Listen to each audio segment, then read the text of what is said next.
Welcome back, everybody, to another episode of Agents of MACE. Today we're doing something a little special to get ready for She-Hulk. We're going to be talking about The Incredible Hulk. Not the terrible movie, Ang Lee's Hulk, but the better movie with Edward Norton. The first, I guess, MCU Hulk movie. So we'll dive into our first thoughts. I forgot how much I enjoyed the movie. I think there are moments that seem useless or pointless. And then I think the overall CG they did for the Hulk is really great, except when he's outside and it's daylight. Then it's just when you can see it. Yeah, it's not as great. And I think that the beginning of the final fight, there's a couple weird moments. But overall, I really enjoyed this movie. I forgot how fun it was. So that's my first thoughts. How about you guys? I feel like I will stand by that I'm a fan. I don't know why people dog on this movie so much. Yeah, there's like some slow moments for sure, but I like the direction it had. I like a lot of the nods within it. I like the cool like Hulk-based references we get to other characters within Hulk's universe that I wish we would get, and maybe we will. Yeah, I don't know why people want to like hate on this one so much. I think it's entertaining, and if you compare it to like Hulk that was released, like this is like light years. And what's cool is like this is set up within a huge world, right? Mm-hmm. So I don't know. I like this one. How about you, Lisa? I would categorize the movie as being aggressively meh. Like there's it's not that it is bad per se. It just isn't good. I talked about that with my husband after we watched it the other night, and I don't think I had seen it since I saw it in the theater all those years ago. And so I remember thinking that it was okay whenever I saw it back then. But then this time sitting down to see it, and not in a theater with a big screen and all that sort of stuff, I was just kind of like, how is this so boring? It's got a little teeny man who blows up into a giant man, and also he's a super scientist, and he's on the run, and he's literally walking from Guatemala to Virginia. And it's just, Luke said he doesn't know why people dog on this movie. I guess maybe I can articulate some reasons as we're going through this discussion. But yeah, it's just, again, it's not bad. It's not an abomination to films or to the MCU. It's just not a particularly memorable entry. And if I had to re-rank my bottom 5 MCU movies, it might be worse than Iron Man 2. Well, I think it's a fair point to make as well that Elisa has not seen the Ang Lee Hulk movie. It's true. So there's a bar. I think that people put this movie up against that movie, and this movie is like end game level compared to the Ang Lee Hulk. Yeah. So so I think that's something to think about too. But I will agree that this movie seems very early MCU, which it is. I mean, it is supposed to follow the events of Iron Man, right? So I get it. I think that now Marvel has taken the MCU in such a different, like a good different, but such a different direction than like early Marvel movies. Like even if you go back and watch Iron Man 1, it's like great movie, different tone than Marvel seems to have right now. So I felt that throughout the movie. that it's just a little bit darker, almost a little bit grittier.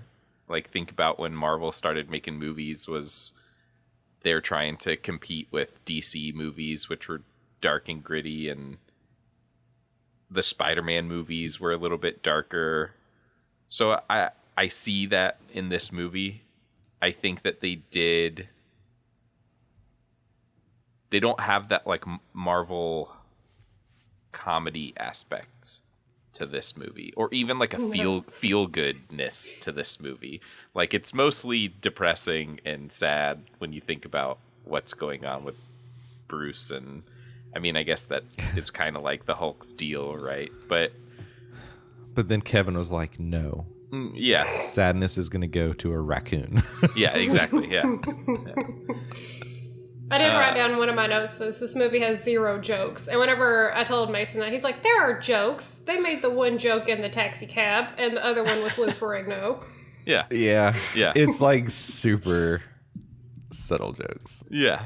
Yeah. It doesn't have the charm that we expect from a Marvel movie. But I think that it does have its moments. Like Luke said, there's a ton of callbacks to old Hulk stuff. I mean, Lou Ferrigno, right? Big call out to the show. There's actually 3 call outs to the show that I think I wrote down. There's, I mean, obviously Lou Ferrigno, who was the Hulk version of Banner in the show. There was the Lonely Man theme from the Hulk that plays when Edward Norton is walking down the street all alone in his torn up That part did clothes. make me laugh. Yeah, that was very funny. And then at the end, when he gets a box sent to him in his little hut in the wilderness of Canada, it's marked Derek B, right? No, that's not right. David? Yeah. David B, which, if anyone watched the show, he wasn't Bruce Banner, he was David Banner in the show. So that's a reference to that. I don't know why. I wasn't a big Hulk show fan. I assume maybe it had some weird licensing rules, or it was supposed to be like a different universe version. I don't know. But I don't know. I think I remember watching it episodes here and there. But yeah, I was never a big fan. I was like Adam West Batman was my jam. I guess let's dive into the top of this movie. We're picking up, like, it shows a very fast, which I wish all origin story movies would do, especially with characters that, like, we get it, we know their origin. It's a very quick, almost opening credit sequence that shows how Bruce Banner became the Hulk and irradiated with gamma. So I was like, I appreciate that. I appreciate the quick, like, here's what happens, here's how he's Hulk, now let's get into it. He's been Hulk for a while. We get to see, they do something cool in this movie where they keep track of time with little blips that say, like, days since last incident, which I thought was a fun way to keep track. Although, I mean, it's the Hulk, right? Like, if we watched a movie where there wasn't an incident, you'd be kind of like, what was that? That was a pointless waste of time. I want to see the Hulk. So they make sure to get the Hulk pretty quick. It's not like we wait most of the movie to see him in Hulk form. I mean, he's hulked out pretty quick. And actually, the scene where he hulks out for the first time in the movie reminded me tremendously of the first time we see the Hulk in the Avengers, when Bruce Banner's like chasing after Natasha. Well, I guess it's not the first time, but when we see him chasing after Natasha, and it's like they like do such a good job of like obscuring him, so you like see his arm or his leg, but it's very like, I don't know, horror movie-esque, and that's kind of what we get with the Hulk in this like fight scene, which I thought was fun, and I really liked the way the Hulk looked in that light. Oh yeah, it looked far so more cool. real than it did when he was battling tanks in the open field next to the school. So I don't know. The movie kind of starts. He's been running away. He's kind of in hiding, working at this like soda bottling plant. He nicks his finger. Some blood drops down. He freaks out, runs down there to scoop up the blood. Which I don't know if that's a thing, like in the comics. I don't ever remember reading anything where like Bruce Banner's blood could like turn other people into Hulks. I'm not sure. That's kind of like the plot of this movie. Well, Yeah. does it? Because it shows later on that somebody does drink that soda, and it doesn't show them hulking out, does it? It just shows like them collapsing. So it could be that he's worried about. I know that they are separately using it for Hulk purposes, but maybe it's just that he's worried about how he still has gamma radiation in his blood, and he thinks that it's going to make them sick. Yeah, and I think that's what they like mention later in the movie. Someone is like, some guy got gamma poisoning from a bottle of soda, and like that's how they track him down. But then near the end of the movie, when the guy busts his head open and is laying on the ground and Bruce Banner's blood is dripping into his wound, it's like turning his brain bigger. So it's like, I don't understand. And like when he's like researching the blood, it's like my least favorite part of the movie, when he's looking at the blood cells through a microscope and then the blood cells hulk out and crack the glass. Like, what? Are we supposed to think that his blood cells can turn into Hulk? I don't know. Yeah, that part was weird. Partly because the blood cells got fuzzy. Yeah. Yeah. Ooh, that's unpleasant. Also, the part where the blood is like spiraling down to the bottle, and it's like it's weird looking. First of all, it reminded me of Blade, and Yeah. and it's also like weirdly hourglass shaped, so it's like blobby but also an hourglass, and then it gets onto the bottle and no one notices because it's like a huge splotch on top of this bottle, and no one's like, oh my gosh, we missed this huge splotch of blood on this bottle. Instead it just like gets happily shipped off to Stanley, Mr. Lee himself. Yeah, that seemed like a far drop for blood. Like that whole scene felt like could have been a little bit tighter. Like didn't need to be like that. I get what you're saying on Blade. I can see that for sure. It's somehow blobby but also pointy. Yeah. I don't know. I think it's just the science in this movie I could have done without, because I don't think that they put enough time to make it believable. And so the whole time, not that like superhero science is believable, but like, I don't know, they could at least pretend that it could be believable or make me believe that it's believable. I feel like the science in this movie was just like, I have the blood and I spun it in a tube and now it turns people into Hulks. And it's like, what? You didn't even remotely try to explain it. I would rather it just have been like, we got his blood and now we can inject it into people, done. But instead they like tried to explain a little bit here and there, and it just it's too much. Like, it's almost like they were trying to go more of like this like Bourne Bond-esque type vibe, where it's like, yeah, he's a scientist and he's really smart, but he's on the run, so we're gonna make it feel like this is more like a spy-esque movie. Yes. I'm Mr. Green, you're Mr. Blue, we're gonna chat, through the dark web, versus what we get in like future MCU movies, where you just like, I could sit there and watch like Stark and Banner just geek out over nerdiness for 30 minutes, where they're just like going deep into like theories and like the math and like that's really cool. Like it could have been fun to get more of that kind of stuff. In Avengers, Banner is so much smarter.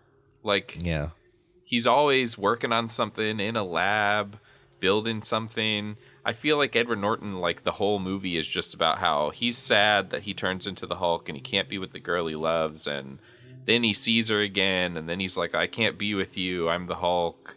And I'm trying to fix myself, but I'm trying to fix myself with like this one vial of blood that I have and a guy that's in like a very basic looking lab. And it's like, where's like cool, smart Bruce Banner? I don't know. I don't know.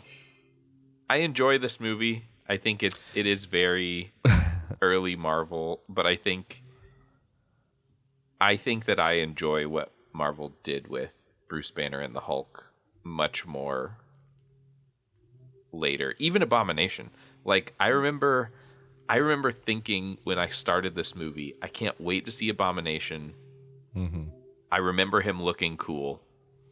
And then when I saw him immediately, I was like, he looks so dumb. I would rather just see new Abomination with like his little gill fin things. Like the new Abomination looks 1,000 times better, just basic design wise. I feel like Abomination in this movie with his just like, I don't know, he's just got like a big bald head with nothing on it. The spines on his back, I feel like I remembered being bigger, but they weren't that big. I don't know. It didn't bother me that much. The whole character feels like he's from his own separate movie. Yeah. Like, it's like a super weird Tom Clancy movie. Like, Tom Clancy had an off day and came up with this character. Yeah. Tom Clancy made a Resident Evil movie, and that was the villain in it. Yes. And so, yeah, I'm excited to see what they do with Abomination in She-Hulk. Because weirdly, he is kind of like my favorite part of this movie. Because it's just, he's a soldier who, first of all, is supposed to be Russian, and Tim Roth is like, no, we're not doing that. But he basically wants a better body because he's got it in him to be part of the fight. He's not wanting to go up to, like, a position of being, like, more in command or kind of like what Thunderbolt Ross is. He wants to be down in the fray, and he can't do it when he's, oh my God, all of 39 years old. Yeah. Just ancient, decrepit. Yeah. But yeah, Abomination's cool. And yeah. I want to see more of him, but yeah, he does look a little weird in this. Also blobby, but also pointy. Look at a picture of a baby and tell me that's not what they modeled his face off of. Abomination's face looks like a baby. Specifically the baby in the last Twilight movie. He's even got little tiny baby teeth. When he was talking at one point and like his mouth was open, all I could do was look at his teeth, and I was just like, why are his teeth so small? It's like he turned into Abomination, but his teeth never grew. You know the little tooth fairies in Hellboy 2, where they're small and they have the round face, but also the tiny sharp teeth? Yeah. It's that. Yeah. It's that thing. With that size teeth.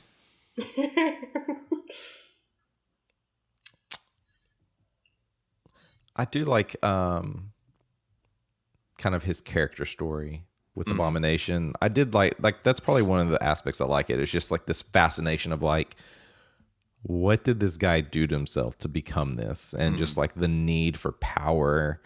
And it's like, is it simply like, does he have this, is it just the power, or is it the control, or the, what comes with that? Mm-hmm.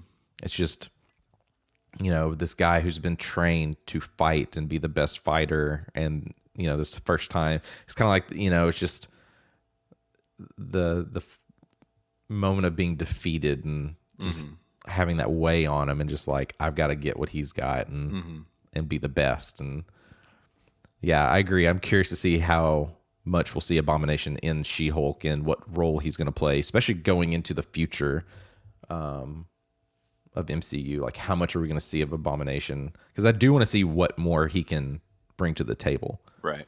That was another thing, is like the final fight is like, I couldn't remember, he like gets stabbed in the chest, like, but yet he still walks away from it. Like, also the stab wound, I don't know if this was just like they thought the stab was cool, but then it didn't really matter down the line, or if he has some sort of like healing abilities, but he got stabbed, and then the next time we see him laying there with Hulk's foot on his chest, he doesn't have a stab wound. So Yeah. I don't know if we're supposed to think that it healed or if they just kind of forgot that he got stabbed. Because he also doesn't really seem to have any issue moving his arm around, even though the thing he gets stabbed with is like his elbow joint. Yeah, it's like his own bone. Yeah. So I don't know. I want to know if in this movie, first before he gets turned into Abomination, he gets shot up with some like knockoff back alley super soldier serum. And Temp B. yeah, You've seen The exactly. Boys. Yeah. It gives him some form of super strength and speed. Like that's kind of all we see. He doesn't he like jumps around, he's very athletic, but it's not like he punches the Hulk or anything. So I don't even know if he actually has super strength. But then he gets leveled pretty quick. Just knocked out. But he survives it and comes back, and then later gets shot up with Banner blood on top of his nastiness and turns him into Abomination. So I want to know going forward if he is going to have some sort of super soldier serum active when he's not Abomination, or if they're just going to kind of gloss over that. Or if this is even the same Abomination. I mean, we get the same actor, the same backstory, it seems, because she says he tried to kill my brother. So I'm guessing we're supposed to think that this movie occurred. Yeah, I wonder if they're going to utilize him in terms of just like, let's sample his blood to see, like, compare, like, because I guess, you know, one thing we don't know yet is like what's kind of the motive within She-Hulk. Like, she becomes She-Hulk. Does she want to reverse it? Does she want to go back to a normal life? And it's like, well, let's get your blood, and here's Abomination. Let's get his blood and let's compare. And I wonder if they're going to go down that route. We also don't know how she becomes She-Hulk, right? Well, we kind of in the trailer, if you watch the trailer, which I've seen a lot of people kind of look at and speculate, and kind of it's like they get in a. I think most people are speculating that from what we see in the trailer, it's like they get in a car crash, and like his like Banner's blood she gets a cut, like they both get cut or something, and like his blood gets in her blood, and she becomes She-Hulk. So we're sticking with the blood transfusion turns you into... Yeah, which I think is not comic accurate. Like, it's going to be the change. Okay.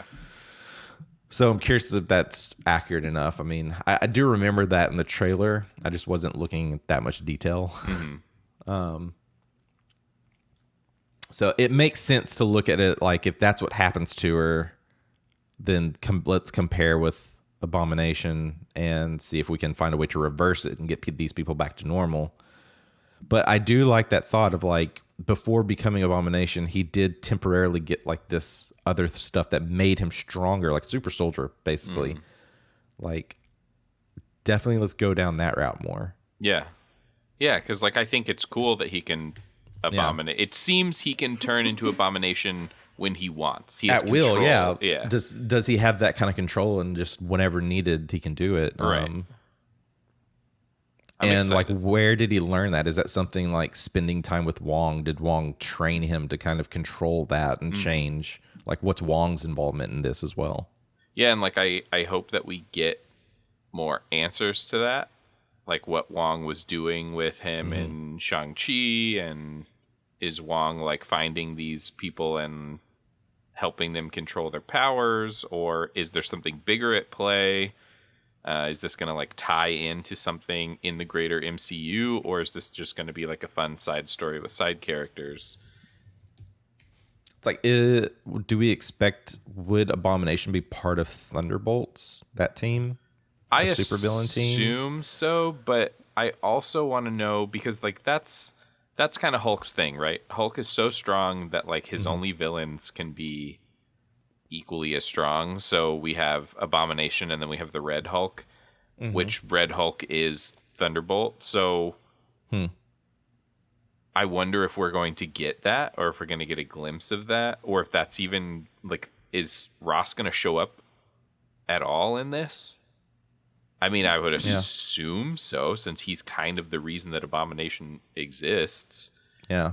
But again, I want to know how much of this movie they're going to play on or reference, or if they're just going to take the parts they want and then pretend that this movie was a different universe or a different Earth, and so like some of it transferred to this Earth, or not all. Yeah. Well, didn't the actor who played Thunderbolt Ross pass away this year? Did he? I think you're right.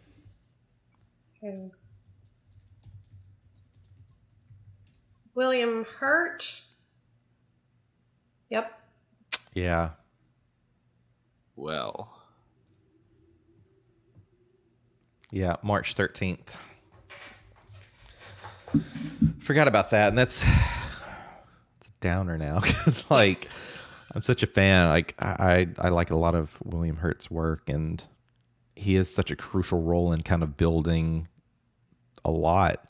Now that was something else I saw the other day, is like people are like hating on the kind of like the mid-credit scene, or the end, where you have, you know, Stark's approaching him to kind of like initiate, like, hey, we're building out the Avengers, but you know, look at what Hurt was trying to do with the whole, like, you know, like look at what his motives actually are. Like, why would you want to bring that to him?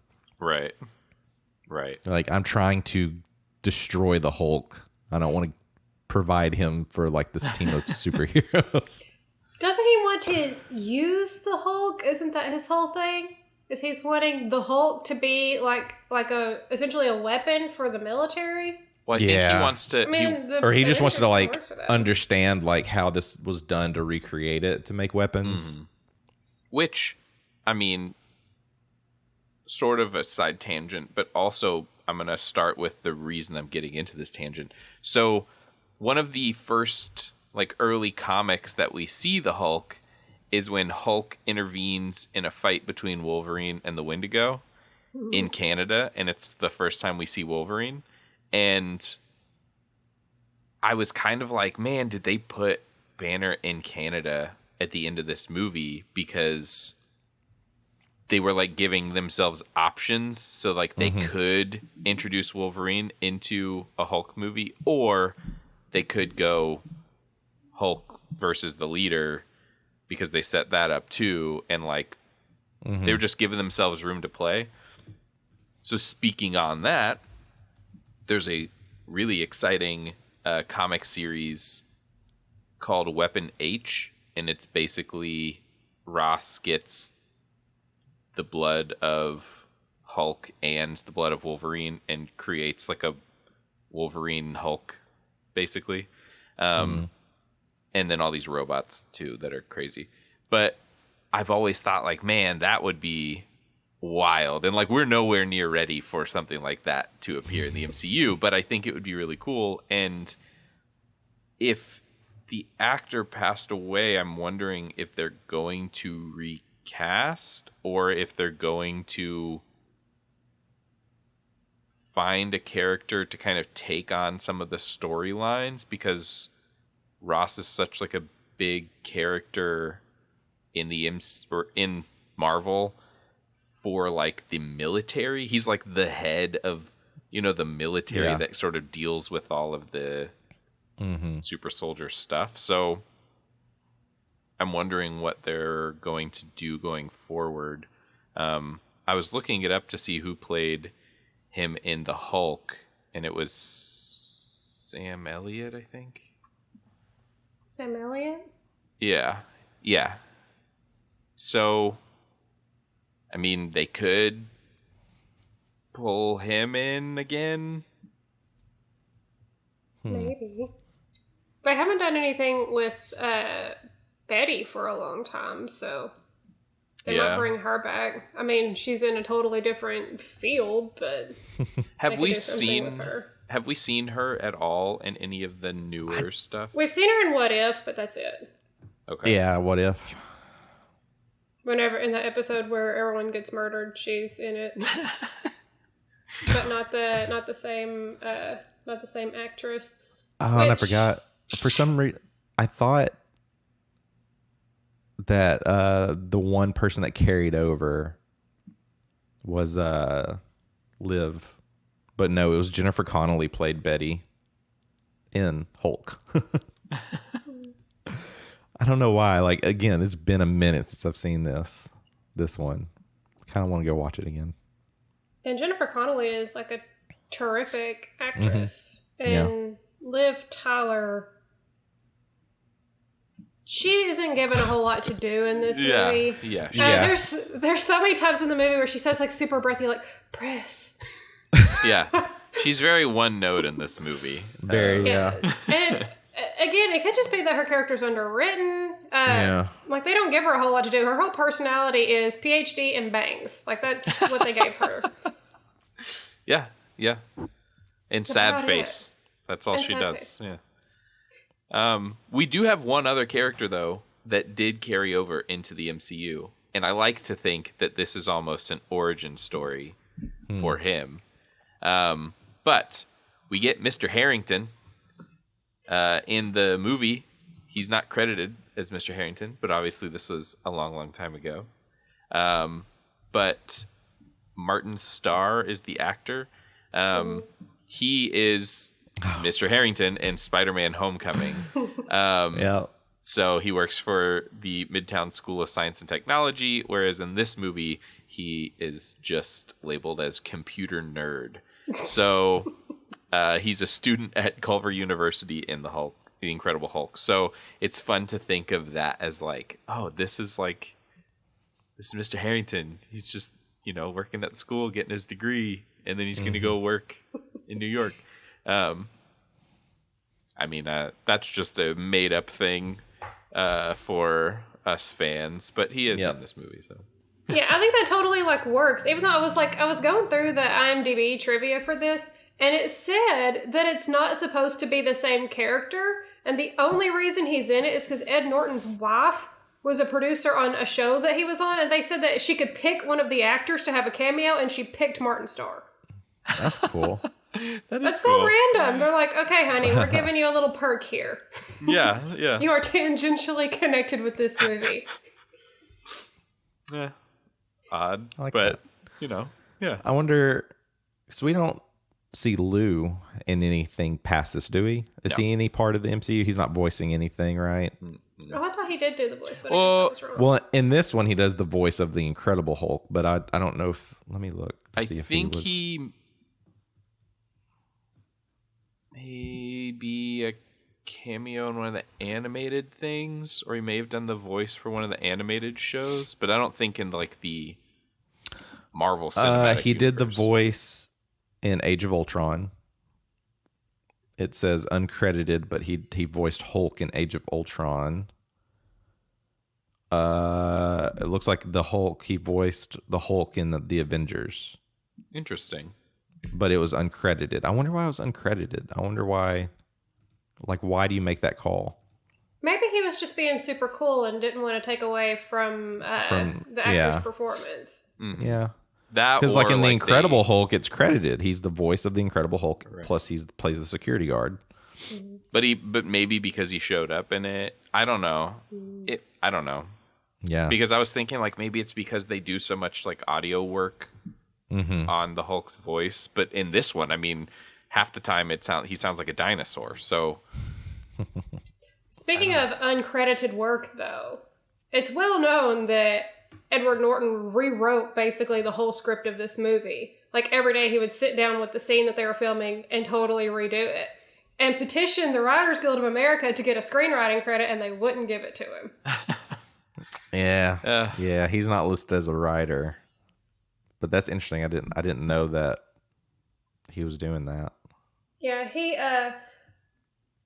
did it, and so did, I remember Robert Downey Jr. basically did the same thing with Iron Man, that he would improvise a lot, and he would come in every day with his scene and be like, can we do this, this, this, and this, change these things, make this dialogue this way, and all that sort of stuff. But to my knowledge, he never asked for a writing credit. He was just trying to connect with this character. Right. Sure. So I think that's neat, but part of me is also like, how like controlling do you have to be that you're like, I see that we have a script here that we're working for, but also I don't like it.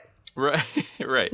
I could understand it from like the Robert Downey part of it, where like if you really embodying the character that you're playing and you think that the character would do better saying this or walking this way or whatever, like that I totally understand. But I agree, like I don't know that if I were given a movie as the lead actor and I was like, man, I really wish that instead of a front flip I could do a back flip here, I don't know that I would just rewrite it and show up to set and be like, hey, I'm doing this instead, right? Like, I don't know. I'd probably just do it the way, because now, like, hearing stuff like that makes me wonder what changes he made, and like, what would this movie have been if he didn't change things? Would it have been better? Would it have been worse? Or would it have been the same? So I don't know. We'll never know. And it feels like I know that Norton is like also an incredible actor and he does a lot of stuff.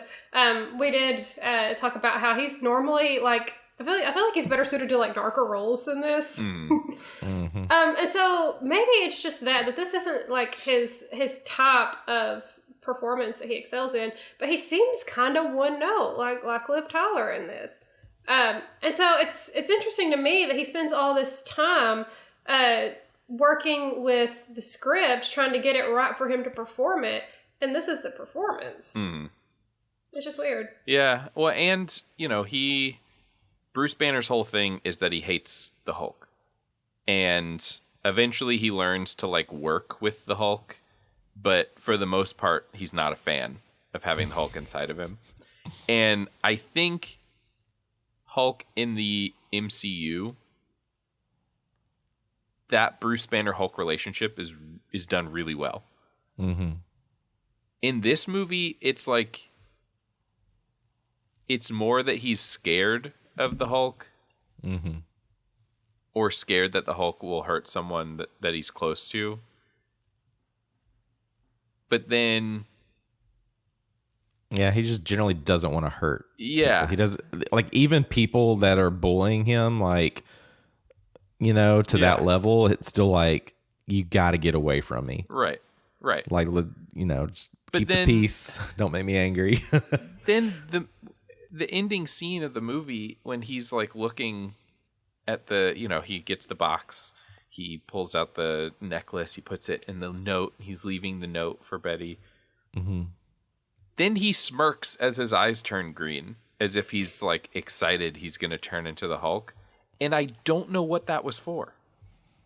Like, why was he... Sorry, go on. No, well, I was just like, why was he turning into the Hulk? And why was he excited to turn into the Hulk?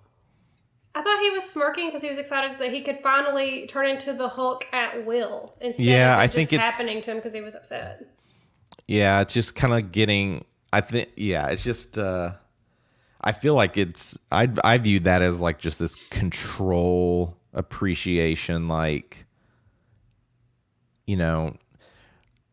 If he hasn't been the Hulk, he's put so much time avoiding to become the Hulk, but now that he had like won this fight and knows what the Hulk is capable of and what he can do in controlling that, it's kind of like building that confidence of like, maybe I can be a hero potentially, or, you know, step in when needed. Yeah. I mean, I kind of understand that, but I think that it was just done. If that's where they were going, it was too fast. Yeah. Like, to believe that he, in the span of this 1 2-hour movie, completely was able to control his Hulk. Because, like, you know, the Hulk and Bruce Banner are two different people, essentially. Yeah. And the Hulk that we have now in the MCU is, like, them working together. But it took 4 movies of seeing Bruce and Hulk before they were able to work together and be Bruce Banner, but in Hulk form all the time? Or is it the complete opposite? Does the Hulk have control over Banner? I mean, And maybe. is like, who's smiling at the end? Is it Banner smiling or is the Hulk smiling? I like that better, to think that like Hulk could be taking over, but I think they didn't do enough to make Hulk bad enough. And Yeah. not that the Hulk is bad, but like his whole thing is that he wants to be the strongest, and so he's always out fighting people. And this almost goes in like, what could have changed in the scale of things if we had gotten like a Hulk, the Incredible Hulk 2 before the Avengers? Yeah. Could What was we have developed this reasoning? character a little bit more? And was the whole reasoning because as soon as this was done, they were like, Norton, you're out. We got to find someone else. And The whole thing is really convoluted because I was having to look into this myself. So apparently when they came up with this movie, the director Louis Leterrier actually suggested Mark Ruffalo for the role, and the studio wanted Ed Norton. And then after it came out, like, this is the only thing that they got permission to make like a standalone Hulk movie, because the rights still belong to Paramount. And so they haven't made another movie, partly because they can't. Interesting. And I think that the reason that Ed Norton left is because he's not the kind of actor that really does franchises. Like, he said he didn't want to be too associated with a particular character, which is bad whenever you're getting into something like the MCU that is totally built on continuity. And so they went back and cast Mark Ruffalo anyway, which, why didn't they listen? Yeah. Because overall, I think that Mark Ruffalo is a better Hulk. He's a better Banner. He's much more cuddly and adorable, which is a quality that maybe some people don't want in their Hulk, but I have appreciated in a Hulk. So it's a deal with a rights issue, which is why this was on HBO Max instead of Disney Plus. Ed Norton not wanting to continue with a franchise like this that would kind of dictate what movies he could do and when, and kind of dominate him in a way as an actor. Yeah. So a lot of things came together in a very haphazard way to prevent us from having further Hulk content. I do like Ruffalo as Bruce better as well, but because I think he's such a drastic difference between himself and Hulk. Mm-hmm. Whereas, I don't know, kind of like you said, we don't really know what Bruce Banner is like with Edward Norton. Like, all we know is that he doesn't want to turn into the Hulk, and he's going to try his best not to turn into the Hulk. But, like I said before, he doesn't seem overly smart. He doesn't seem like anything. He's just like a character that's only there to fill in the time that he's not Hulk. Also, unrelated, I think he doesn't weigh as much as I do. Well, he is very, very tiny in this movie. So small. They used to let them be small. I guess my last note for this movie is that while I enjoyed the Hulk, like how he looked, he was always dirty. He could have just turned into the Hulk and he would be dirty. But also, I think one of the reasons that I really like Mark Ruffalo Hulk is that it looks like Mark Ruffalo. Like, that to me, while like maybe, yeah, sure, in the comics, does Hulk look like Bruce Banner? No. But I think that is a really cool way to envision somebody turning into a monster, is that the monster looks like you still. Yeah. And that could be more of a nod to like the series, like maybe. Well, I don't, maybe not really, because I don't think they ever like necessarily looked. Yeah, no, it's I do like that though. I feel like it's just an MCU thing, but it's so it like ties those characters together and makes you remember that like, oh yeah, Hulk is Bruce Banner, just with the mind of Hulk. So I don't know. I really enjoy that, and so watching this, every time he turned into the Hulk, that's all I could do is like look at his face and be like, did they even try to make him look like Edward Norton? I mean, I guess maybe a tiny bit, but also you have to think that, you know, CG has come a long way since then, so maybe they did their best, and now their best is 1,000 times better. So it's hard. It's apples and oranges, right? But yeah, I guess final thoughts on the Incredible Hulk, or did we miss anything? We haven't talked about Tim Blake Nelson, and all I have to say about it is, why did they waste Tim Blake Nelson? And it weirds me out a little bit whenever he's in a role where he doesn't have his like Southern accent. Yeah. And so this one where he's like supposed to have this very like just standard American accent, I'm like, oh my gosh, why? Yeah. It doesn't sound like you. Stop it. Yeah, they did a lot to set stuff up in this movie, and knowing, you know, I'm sure they knew Edward Norton didn't want a 5 Hulk movie deal. It's weird to me that they set up so much stuff with no real plan of going forward with that stuff. I mean, if we're lucky, we might get the leader in She-Hulk. Yeah. If we're lucky. As long as it's not the leader from the Hulk. Does seem that the leader may have some ties to Thunderbolts, but again, this is one of those characters that I really enjoyed kind of getting hinted at, and I would love to see in a future MCU project. So, fingers are crossed. Well, that wraps it up for the Incredible Hulk. To get you all ready for She-Hulk, starting next week, right? 2 weeks. 2 weeks. So I believe we'll get I Am Groot next week. Oh yeah, that's right. Oh. Yeah, that's right. So next week we'll jump on I Am Groot. I assume that they will put all of those out at one time. So we will be prepared to talk about that. And yeah, and then one more week and then She-Hulk. So we're ready to see what they do with this story, if they do anything with it other than pull the same actor for Abomination. I'm going to go ahead and maybe phase out our one-liners and intro our asking questions for you listeners to respond to. We'd, first of all, thank you for listening.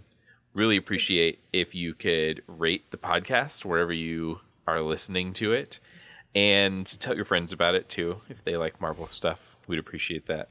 But also, we're going to start asking you guys questions each week, and that way we can kind of hear what your thoughts are on what we're talking about and what's coming up. And then also, we're going to start doing giveaways soon. I found my giant box of Pops. So I have collected Marvel Pops for, I don't know, 5 years, 6 years now.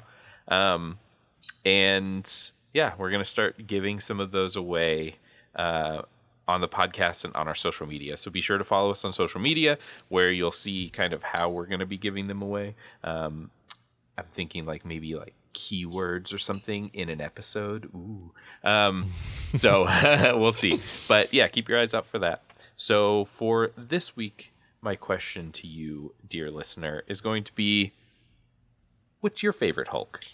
Of the 3 that we have in live action form, well, I guess the 4 that we have in live action form, which one is your favorite? And if you want to be as detailed, why? If not, just let us know your favorite Hulk. You've got Lou Ferrigno Hulk. You've got Hulk from Hulk. You have the Incredible Hulk, and then you have Mark Ruffalo Hulk. And then let's make it 5. And you got She-Hulk. even though we don't know anything about She-Hulk yet other than the trailers, that could be your favorite. I don't know. Yeah. So let us know in the comments wherever you're listening. And yeah, we'll see you guys next week for I Am Groot.